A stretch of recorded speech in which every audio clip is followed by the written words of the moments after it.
Welcome to the Organic Chemistry Podcast, Dr. Brian Lloyd's scribblecast of organic chemistry lectures and solutions to homework problems. In this scribblecast lecture, we're continuing with our investigation of stereochemistry. Last lecture, we looked at the specific example of the purification of a mixture of two enantiomers of sec-butylamine. And we examined how sec-butylamine could be purified by reacting it with a pure enantiomer, an enantiomer of tartaric acid. Purification using tartaric acid would allow the formation of diastereomers, which were separable because of differing solubilities. Once the diastereomer had been purified, the tartarate could be removed by reaction with base, and you are left with a pure enantiomer of sec-butylamine. The question that arose, however, is how do you know it's pure? What if, when you were crystallizing the less soluble diastereomer, in actual fact, some small amount of the more soluble compound could crystallize? Then you wouldn't have 100% purity. Is there a methodology in place by which we can test the purity of enantiomers? That we can actually analyze the percentage purity now that we don't have a racemic mixture anymore? And the answer is yes. We can use enantiomers' differing ability in the rotation of plane polarized light in order to determine the purity of the enantiomeric separation, and an analysis that will allow us to determine how efficient that separation was. So let us begin by examining what would happen if one enantiomer was present in lower concentration than the other. So we didn't have a racemic mixture. Suppose we started with a solution that was 70% plus 2-chlorobutane.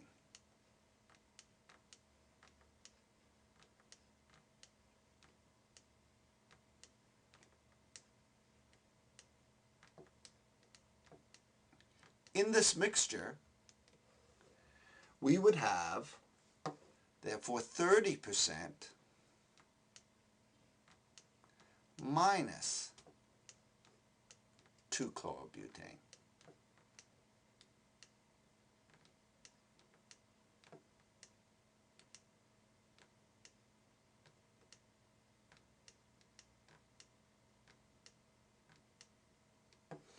Now,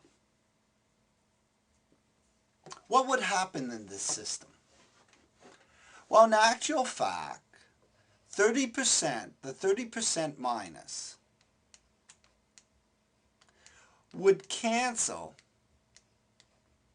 out of the 100%, 30% of the plus. So, if you like, these two combined would make a racemic mixture because they're the same amount. And being racemic, they would not rotate light.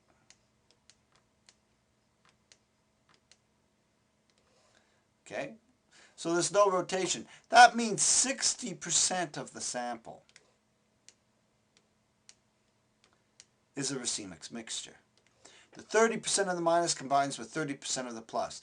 That leaves 40% of the sample to rotate light. And it would rotate it in the right direction. So 40% of the sample rotates light.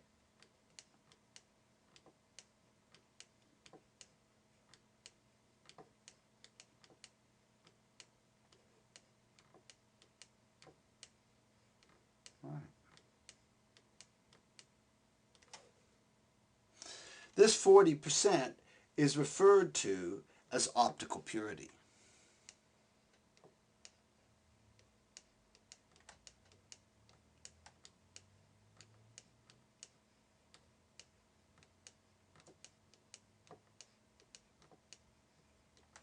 Optical purity is a measure of the amount of one enantiomer present in excess of the other.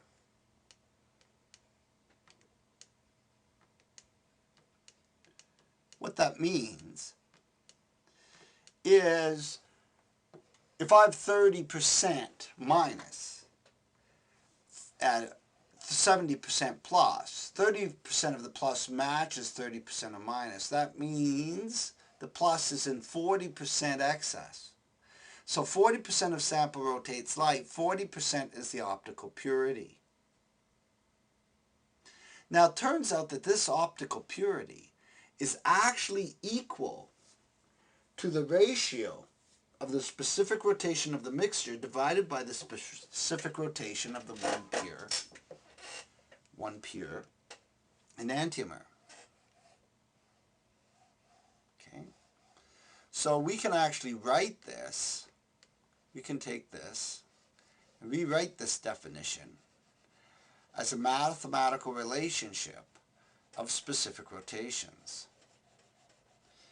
Now, if we calculate a specific rotation for the mixture, that is, we express it in terms of 1 gram per mil on a path length of 1 decimeter.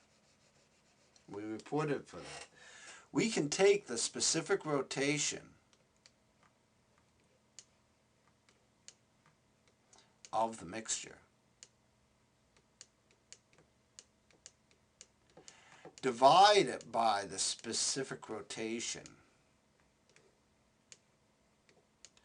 of a pure enantiomer. We'll have to discuss which one, because there's 2 of them. Pure enantiomer.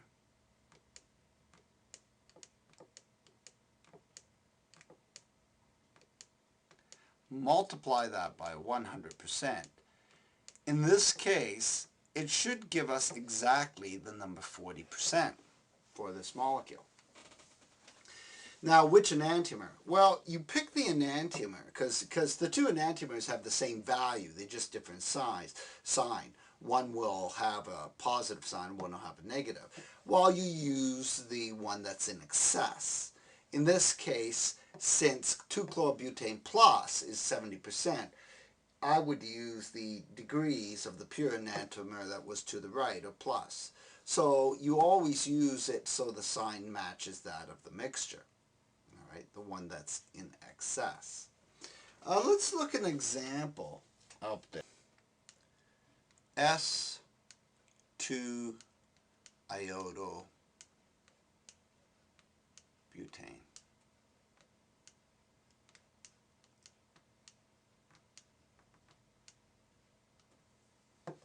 Okay.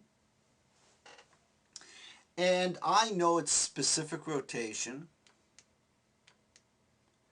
at 24 degrees for the pure enantiomer, sodium D line, equals plus 15.9 degrees. Okay.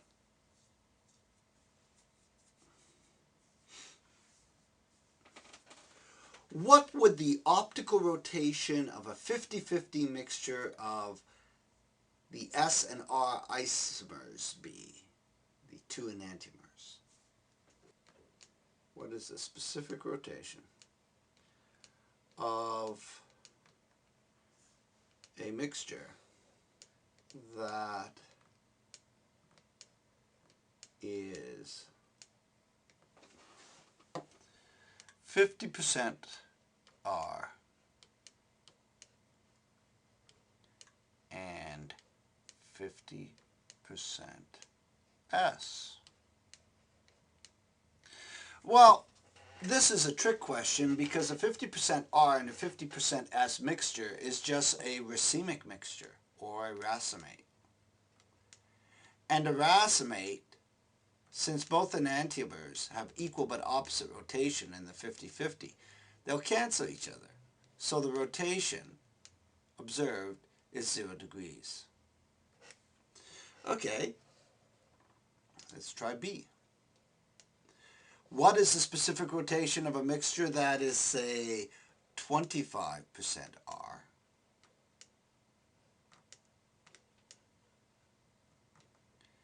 and S.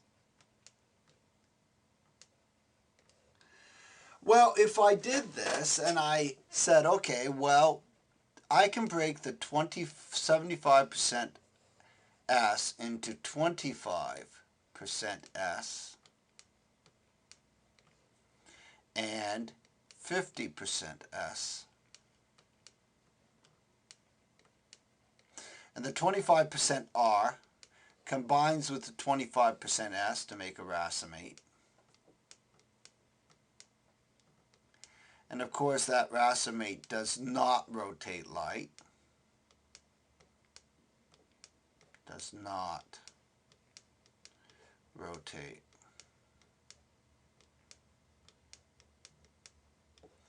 Plane polarized light. So the optical purity of this system would be 50%. Now I can set the 50% equal to the specific rotation of the mixture.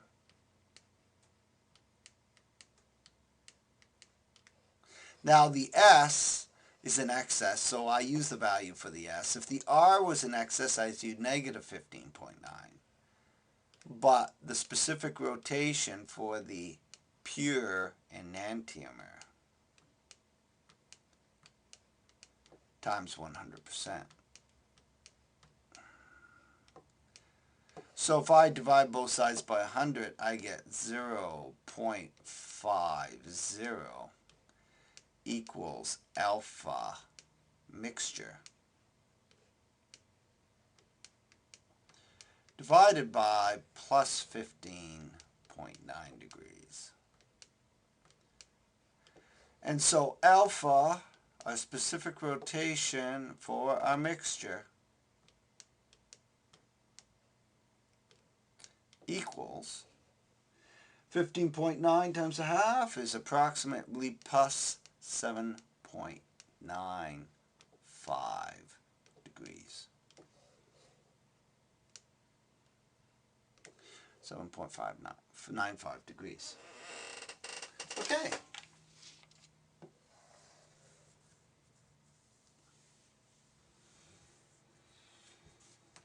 All right.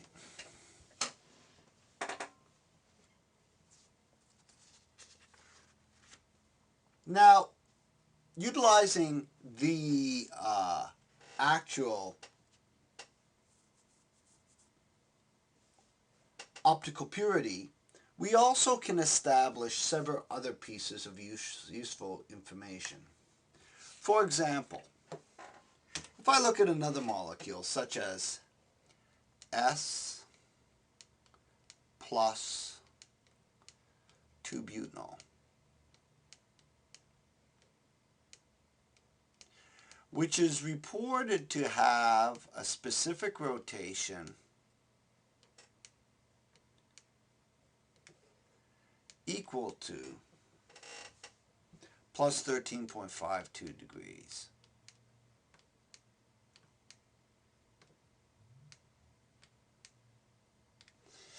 We are now in a situation where we can design an experiment to confirm that this is actually a rotation to the right. Remember, if I look at the oscillation of the light beam, and if this was the start position right here, the specific rotation is saying it's rotated to the right 13.52 degrees. But one would legitimately be in a position to ask, how do you know that that's not a rotation to the left of minus 346.48 degrees? See, if you take 346 and 13.52, add them together, you get 360 degrees. So when something's moved to the right 13.52 degrees, it's just as if it went to the left 3 minus 346.48.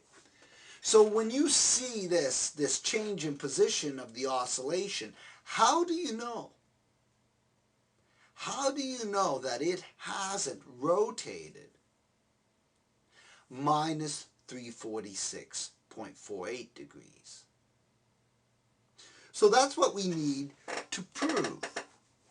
Well, the answer lies in the two possibilities.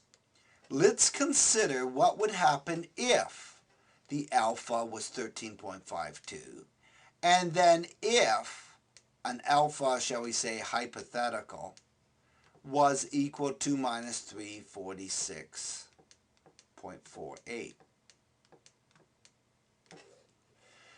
And what we need to consider here is a optical purity question. What would happen with this? Okay. See, the rotation to 13.52 is the same as a rotation of minus 346.48. But the mixtures, if you pick any mixture, they would end up having different rotations. And let me show you why. Suppose if one had a mixture that was 35% R. So suppose I had a mixture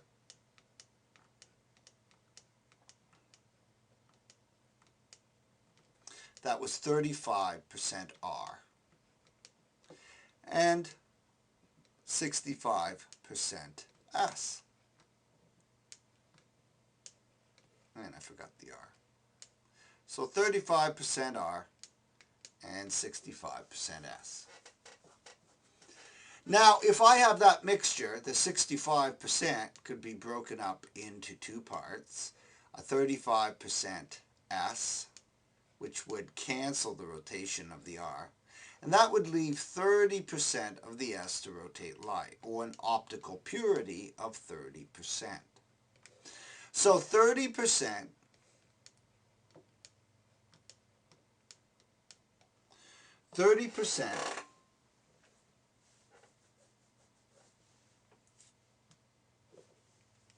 would equal the observed rotation or the specific rotation of the mixture divided by the specific rotation of the pure enantiomer. And I'll just say enan for that, for my pure enantiomer, times 100%. So if I divide by 100, I get 0.3. I can get 0.3 times the specific rotation of the pure enantiomer. And that will equal the specific rotation of the mixture.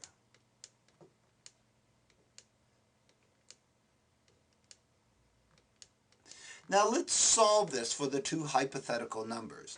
You see, in terms of specific rotation, plus 13.52 and minus 346.48 for a pure enantiomer arrived in the same position around a 360 degree arc. But if you plug those two numbers separately into this equation, you end up with a different specific rotation for the mixture. That is, let's try 13.52. If I take 0.3 times 13.52 positive,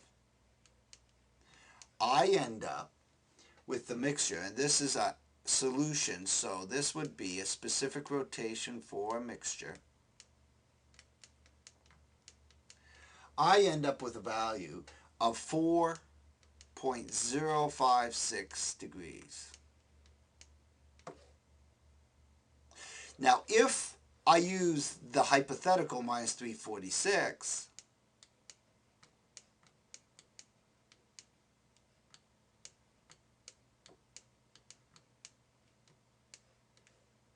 that equals minus 103.94.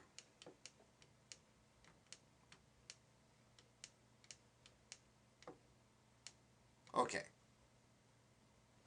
Now, let's draw a little arc again. And draw our change in rotation for the pure enantiomer, which gave us plus 13.52 or we could go all the way around to minus 346, but it arrived at the same position.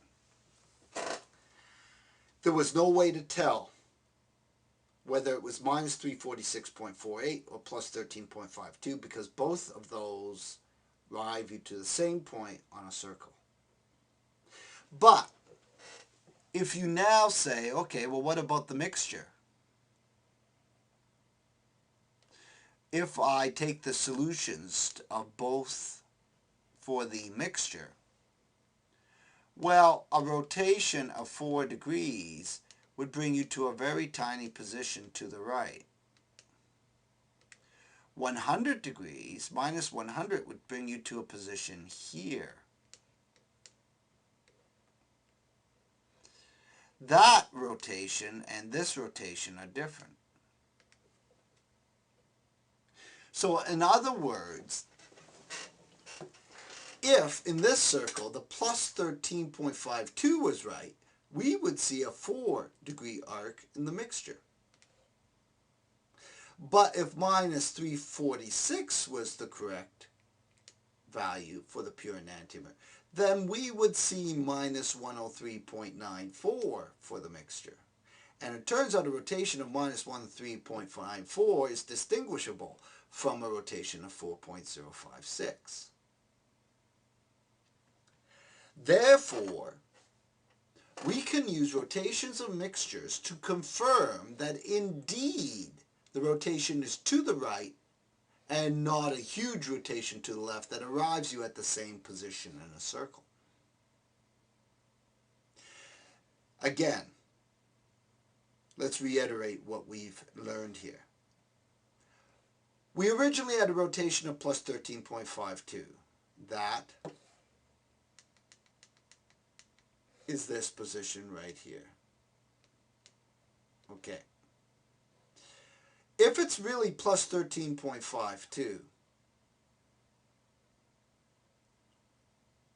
it will be to the right a small amount. But the problem is one could argue, say, well, minus 346.48 rotation brings you the exact same position, so how do you know it's not to the left? And we would only know it's not to the left by checking the rotation of a mixture. If we used this mixture, which was 30% optically pure, if the specific rotation was 13.52, then this is the rotation you'd see. However, if the rotation was minus 346, then the mixture would rotate this much. And that's a different position. You can distinguish between this position and the position in the red box.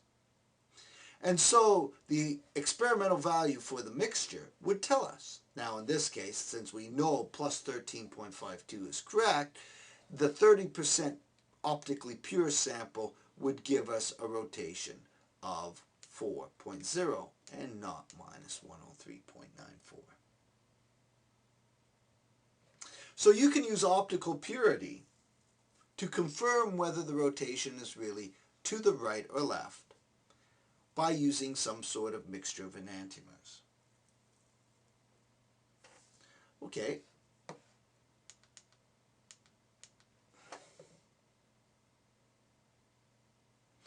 Let's try an optical purity question for the same molecule, S plus 2 butanol.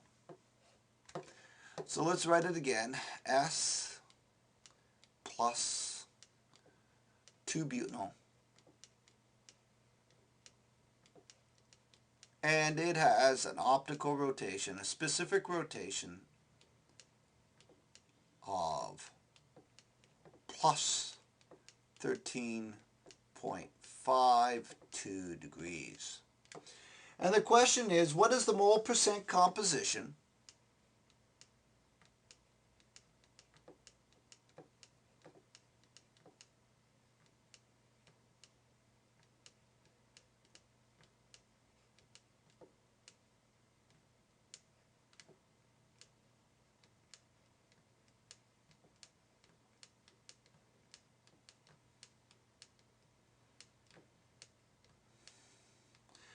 what is the mole percent composition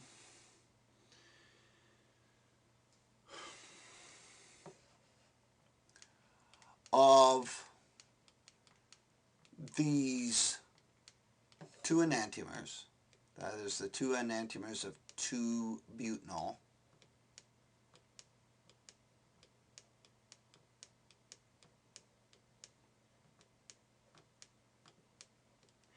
if the specific rotation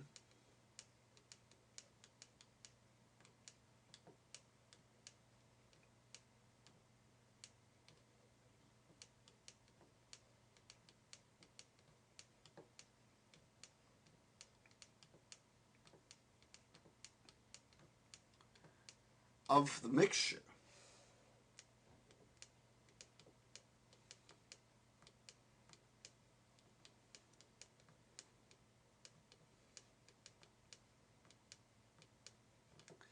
is 5.408 degrees, and it's positive, plus 5.48 degrees. Okay. Well, optical purity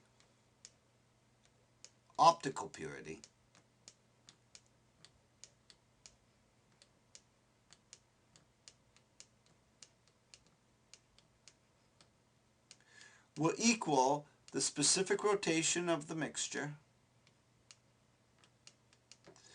divided by the specific rotation of the pure enantiomer, the one that's in excess, times 100%. So that's going to equal plus 5.408 divided by, now, since the mixture rotates to the right, the enantiomer that's in excess is the one that rotates to the right. So we use plus 13.52. And you multiply by 100%. Okay? And you can solve this. If you do, you get equals 0.4 times 100%, or 40%. So our optical purity is 40%. And since it's rotating it to the right, 40% of the sample is S. Now, if you said that this was the mole percent composition, 40% S, 60% R, you would be wrong. What this optical purity is telling you is that 40% of the sample is rotating light.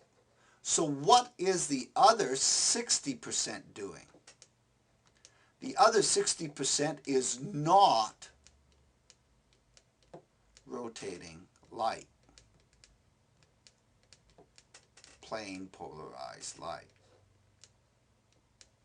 So what does that mean? That means that 60% is racemic mixture. That means that 60% is 30% R plus 30% S.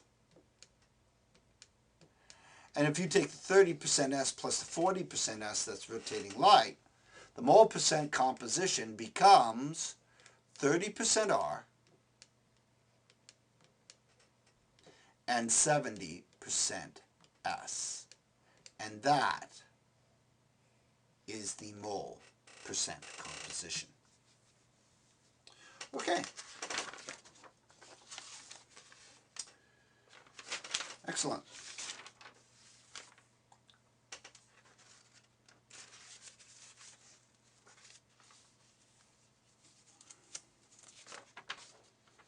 What we want to do now is take a look at some terminology, some older terminology used in chirality that are describing molecules that have two chiral atoms, in which two groups are the same and the third group is different. Molecules of this type are referred to as Threo or Erythro forms. Now this is a rather older designation.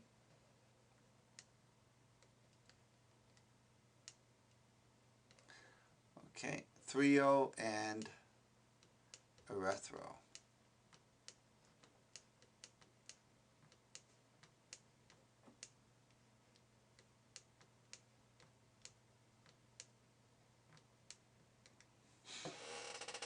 And as I stated, this type of designation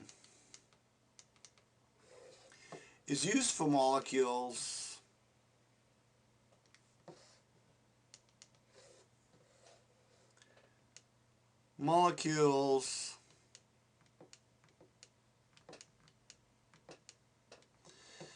that, or with two chiral atoms,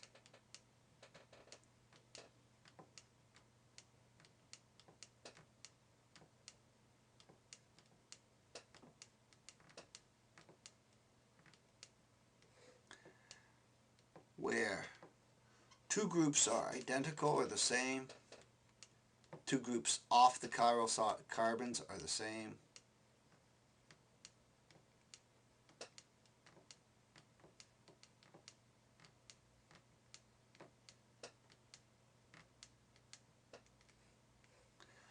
and C, the third group is different.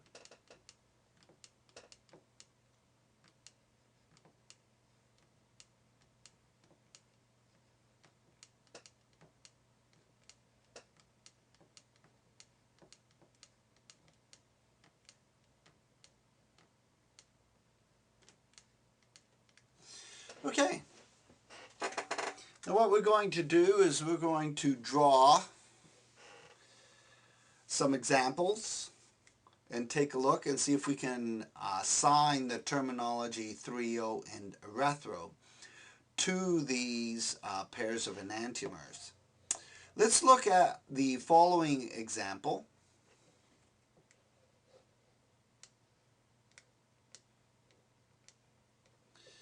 So I'm going to have a Cl, a Cl, an H, an H,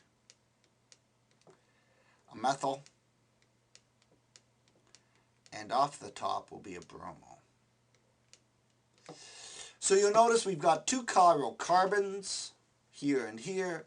We have two groups that are the same. We have chlorines and hydrogens on each chiral carbon, but the methyl and bromine are different.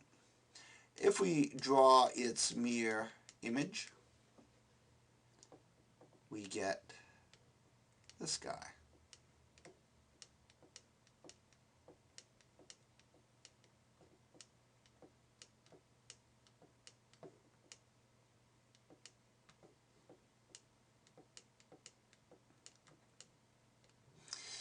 This is a set of non-superimposable mirror images. They're stereoisomers, and so they are enantiomers.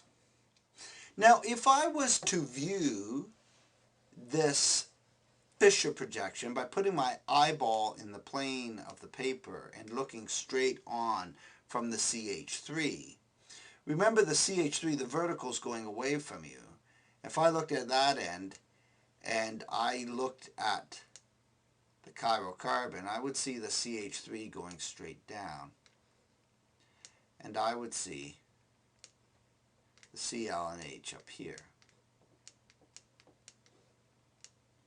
Now, fissures are drawn in the eclipse conformation,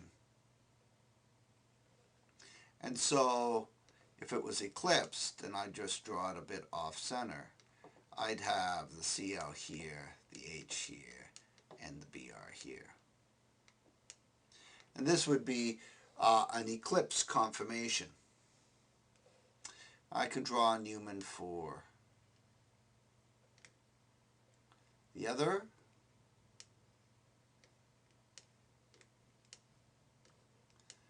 CH3. So there we go. There's a Newman projection of that fissure. And I can draw the Newman for the other molecule. Okay. So what you see there are eclipse conformations of the Newman projections that you would see if you looked down the bond that linked the two chiral carbons. What's interesting is when you can draw a Fisher projection where the identical groups line up on one side, or where they're eclipsed in the Newman projection, then you have made the erythro. This is the erythro isomer. Now, if you were naming it by IUPAC, you'd still use the proper designation. For example, this molecule would be R, this one would be S, and you have S and R. Okay. So, you know, you'd say 1-bromo, 1,2-dichloropropane. And so for the first molecule, you'd have a 1R, 2S, 1-bromo, 1,2-dichloropropane. The designation erythro is a term used to describe relationship. Again, it was an older designation that was used for special case enantiomers. Those enantiomers where two groups are the same, you had two chiral carbons, and the third group was different. And when the two groups lined up, the enantiomers were said to be erythro. When the groups didn't line up, when you drew them in this orientation, and you had the H lined up with the Cl, when the methyl, when the two different ones were on the vertical axis, then you were said to have the Threo isomers. Okay? Likewise, if the conformation was such that the eclipse groups, when the two different groups were eclipsed with each other, the chlorines would not line up. The hydrogen and chlorine would line up. The different groups line up in the identicals. The last thing to note is that if you were to change the methyl into a bromine, erythro is the version that would give you a mesoform. Notice we don't get mesoforms here because the bromine and methyl are different groups. Now, some cases, people have tried to make a linkage that erythro is the version that gives you R and S. And in actual fact, that would not be the case if we had a fluorine here. If we had fluorine in place of the bromo, we actually would have the SS enantiomer. So in that case, that type of definition doesn't work. So, to identify erythro, switch to an isomer in which the two different groups are along the vertical axis, and if when you get the two different groups along the vertical axis, the two identical groups line up, then you know you've got erythro. Let's look at an example. Suppose I gave you the following stereoisomer. Suppose I gave you Cl, Br, H, CH3, H, Cl. This is the exact same molecule as in the previous cases, but it's not drawn in the way that's obvious to show whether it's erythro or Threo. All you have to do to keep the molecule the same is do two switches at each chiral center and then see if the chlorines line up. Your goal in doing these switches is to get the methyl and bromine on the vertical axis. So you can do that right away. Okay.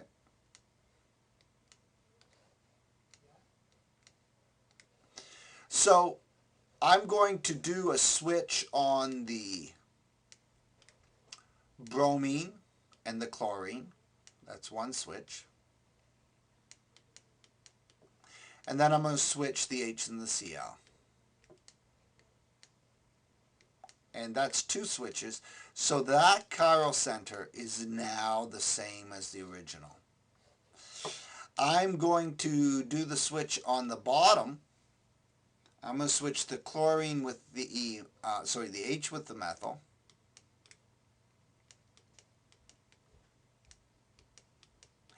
And then I'm going to switch the H and the Cl. And now assemble it. Note that I did 2 switches, so this chiral center is the same as that one, and I did 2 switches at the top, so the chiral center is the same. So now if I join these up, link the molecule, this molecule here, draw it again, is the same molecule as the original. Alright? Because it's the same molecule, I can now look at it, because I've set it up in orientation, that it's easy to spot whether it's Threo Erythro. And we see because it has identical chlorines lined up in the fissure where the 2 different groups are on the vertical axis, this is erythro. So if you're asked to identify whether something's erythro or threo or meso, you can do so fairly easily. Note, to be meso, I would have to have bromine and bromine, or methyl and methyl. Okay. Just a few more terms to define, and once we define them, we'll be pretty much set. Just a couple things to consider. Let's go all the way back now, all the way back to where we started, and let's look at a molecule like this and ask if it is chiral.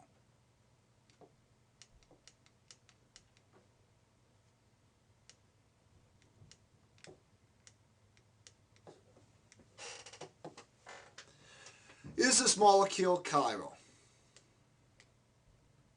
And the answer is no. It does not have 4 different groups around it. The molecule is achiral. And that's a correct answer. But if I say, let's say I compared this molecule to CH4. Well, one could argue that this molecule is closer to becoming chiral than CH4. Or I had, say, CH3Cl. Well, again, this molecule here is closer to becoming chiral than CH3Cl. Nevertheless, it is still achiral. However, if I labeled the 2 hydrogens, say HA and HB, and I said, okay, I'm going to see what I get when I replace those hydrogens one at a time, say with a deuterium. So let's start with HA, and I replace it with a deuterium.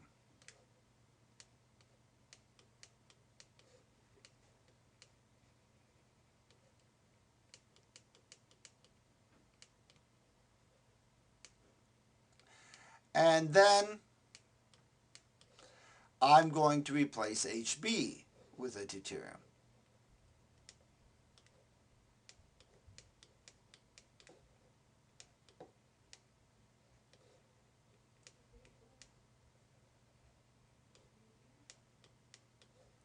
What is the relationship between the 2 deuterium-containing molecules that I've created? Well, if I look at them carefully, if I build a model of each, you will find out that these are non-superimposable mirror images that I've created in enantiomers. I now got 4 different groups, and by putting the deuterium in different positions, replacing the different hydrogens, I've generated pairs of enantiomers.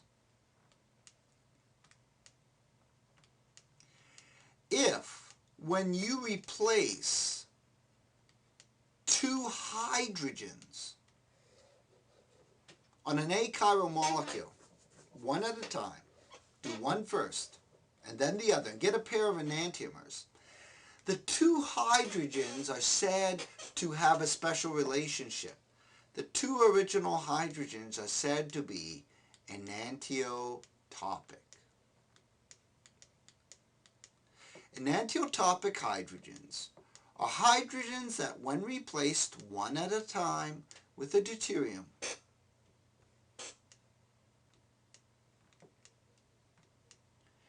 generate pair of enantiomers.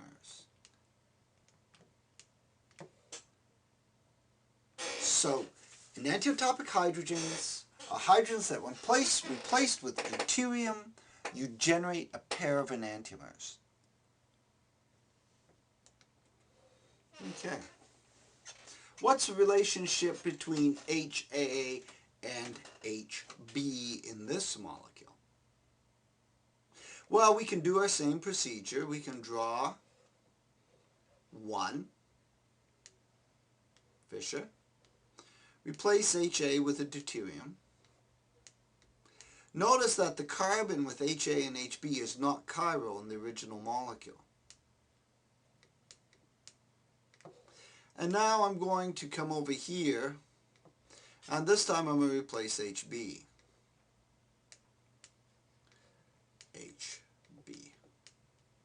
Okay. What is the relationship now of the two molecules, the two new fissures I've created? Well, are they stereoisomers? And the answer is, yeah, look at the chiral carbons here and here. They have the same groups, H, deuterium, bromine, the same groups around them. The same with the other carbons. So they're stereoisomers. Are they mirror images? Well, the top chiral center is a mirror image, but this one is not, so no, they're not mirror images. The stereoisomers, not mirror images. Are they superimposable? And the answer is no. And you can build a model to confirm this. What do you call two fissures, two molecules that are stereoisomers, not mirror images, and non-superimposable? Well, they are diastereomers. If, when you replace two hydrogens on an achiral center, in an achiral molecule, and replacing those hydrogens one at a time generates a pair of diastereomers, the two hydrogens are said to be diastereotopic.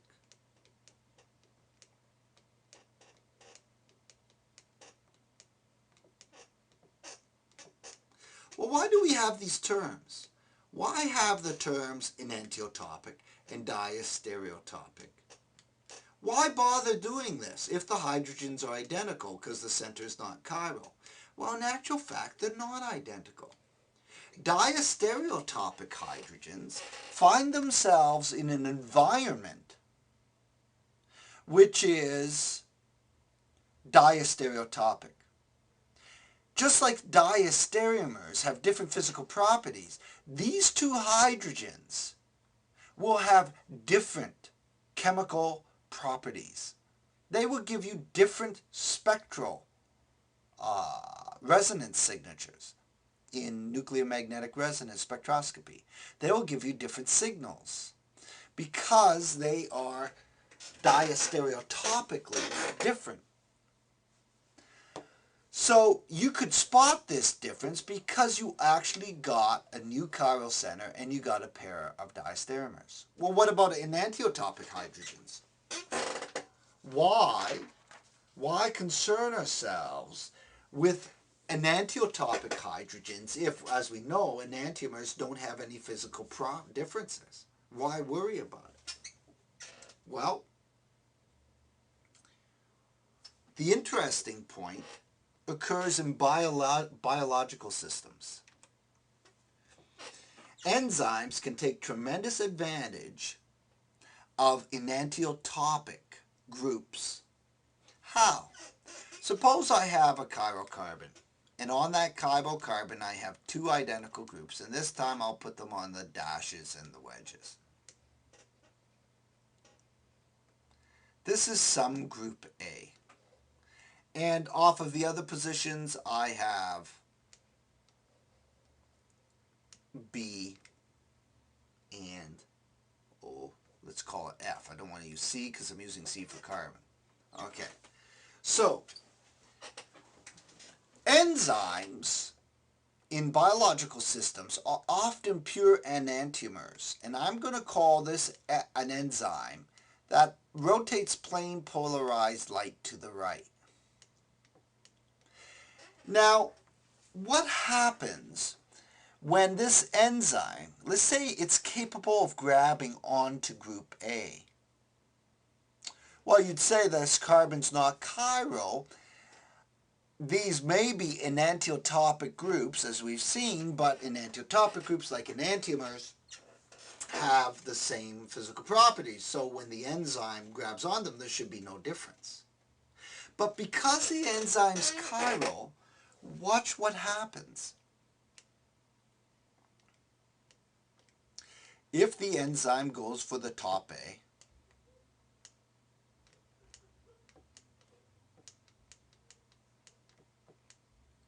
and it binds on, all of a sudden, our chiral enzyme, which rotates light to the right, by grabbing onto the A, has created a new chiral center.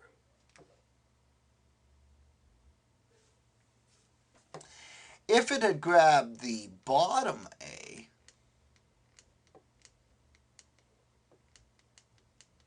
it would have done this.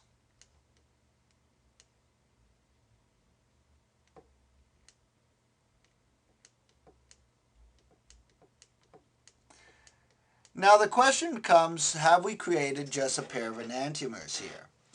Indeed, the chiral center that I'm going to asterisk is a mirror image. This chiral center, carbon, becomes a mirror image of that. There's no doubt about that. But what about E+? The chiral centers in E+. Well, E+ and E+ are exactly the same, so they're not a reflection of each other. Because they're not a reflection of each other, these two molecules are not mirror images. Well, if they're not mirror images, and they are stereoisomers, they become diastereomers. And if they're diastereomers, that means they have different physical properties. And one of the physical properties and chemical properties that they will differ in is the energy of forming the A enzyme bond. One of these bonds will become lower energy because they're diastereomers and they have different physical properties. A chiral enzyme can distinguish between the two A groups based on energy. The chiral enzyme, when it grabs one A versus another A, we'll see two different energy pathways, and the enzyme can follow the lower energy pathway, which means it will always go for only one of the A's, even though in the original molecule it was achiral and they were both enantiotopic and essentially the same. Enzymes can distinguish between enantiotopic groups because when they bind, they form diastereomers. This can be hugely important in biological systems. Well, because we have this enantiotopic and diastereotopic relationship in achiral centers, we really need a new term. A term to distinguish now when a center is maybe not chiral, and it is achiral, but it's one step away from becoming chiral. It is on the verge of becoming chiral. It can have enantiotopic and diastereotopic groups. And that term is prochiral center. What is a prochiral center?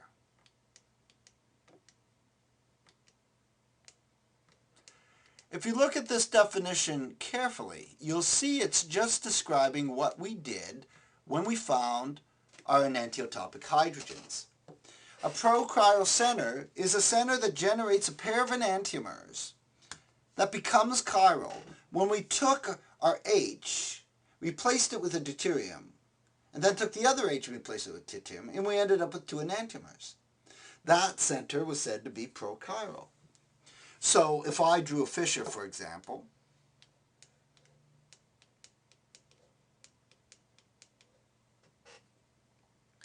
and I can take this achiral molecule that has 2 identical groups, replace one of the identical groups with a new group, a different group, like a deuterium.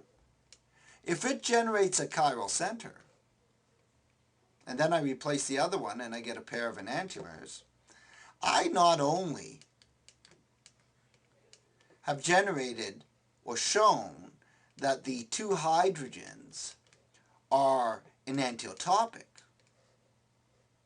but I have also shown that this center, this achiral center, is actually prochiral. This center is actually prochiral. Okay. So let's see if we've got that down. Why don't we try? I'll give you a molecule. And here we go. I want to know how many prochiral centers are in this molecule. Okay, so what did you get? 1? 0? Well, remember, to be prochiral, you must have 2 identical groups that you can replace, and if you replace them, you get a chiral center. Essentially, that is what's happening here. What about this carbon? Well, this carbon has 2 H's, the ON2, and the other group's different. If we place one H here and here, one of these 2 H's, with a deuterium, and then replace the other one, this center will become chiral. So this center is prochiral. Very good. Likewise, this CH2ON2, the 2 hydrogens could be replaced one at a time, and you will find you'll get chiral centers here, and so this center is prochiral. So, was the answer 2 that you came up with? Well, in actual fact, if you came up with 2, you are wrong.